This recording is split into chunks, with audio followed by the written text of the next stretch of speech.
I am a huge fan of what your organizations do, but I have been criticized in the past. I think there's only so much, as Eddie said, there's only so much programs. There's only so much success that is possible from your programs, even if they were to hit at 100% every day, all the time. There's only so much that you're going to change. You're going to be possible to create. Um, I would think real change, as far as like economic opportunities, would the idea would be to run your organizations out of business, Yes. right? That's what we need. We need a city that has policies, and a state and a country that has policies in lifting up these communities and building them, so that we don't need your organizations to do what they're doing. Am I wrong? Where do you fall on that?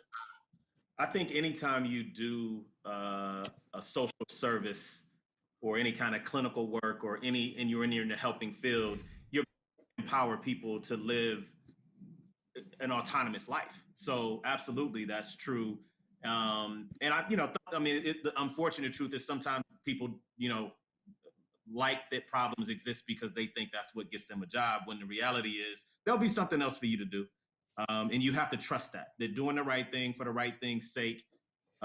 Is going to, empower people, and that our lives can be good without, as many helpers as we need now. But we're not close to that right now. Like, we don't have enough people to help the people that do need help at the level that they need it.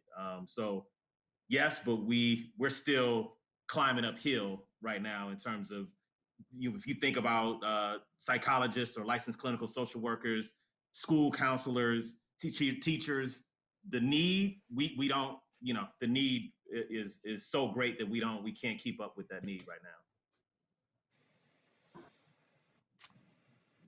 Sorry. The other thing that I would mention as well is that how do we prioritize, right, our needs?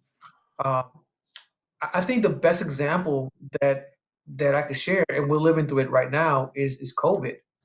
I think what COVID disclosed to us as a nation, that the public sector and the social service sector wasn't really ready to embrace the challenges that came with COVID in terms of preparing, supporting families or individuals, thinking about the criminal justice system, the prison system, for example, a vulnerable population, whether people would agree to that or not. Um, they are, they're wards of the state, and they had difficult times in really, supporting and caring for them. And what that reveals to me is how, as a nation, we have prioritized punitive approaches, punishment versus rehabilitation, or versus supporting individuals who are struggling through whatever situation they're going through. Particularly as we learn more and more about this issue around race and equity, as an example. The other part I would say is that we often make excuses about whose lives are worth more than others. And now, again, sticking to the COVID example, I'm extremely proud in which our governor here in the state of Illinois, Governor Pritzker, was able to mobilize his entire team, the entire state, where they were able to reduce the exposure of COVID. Uh, you know, think about process and hospitals, right, to receive individuals who were diagnosed with COVID.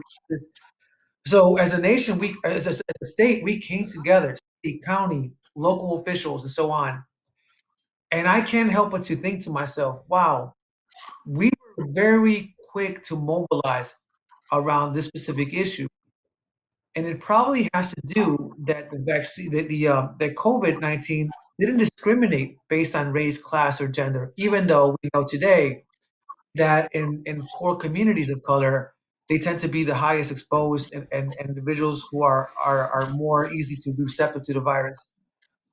But I have to wonder, why is it that as a state or as a government, we don't prioritize gun violence? We had 769 people killed last year. And I scratch my head and say, how many more homicides do we have to have so that we could give the same level of attention and urgency that we do to COVID or any other infectious diseases? And the sad part is, like, what lives are valued more than others? And that goes back to the earlier comments that Vaughn mentioned. it's about this issue around systemic racism as well. In some cases, very outspoken and very visual. In other cases, it's not. Um, so that is also a big challenge for what we're grappling right now, and for your listeners again, for those who have more conservative points of view, that they're funding programs, we're paying tax into these programs. But the truth is, as Vaughn mentioned again, we're serving a very small population in comparison to what the need really exists.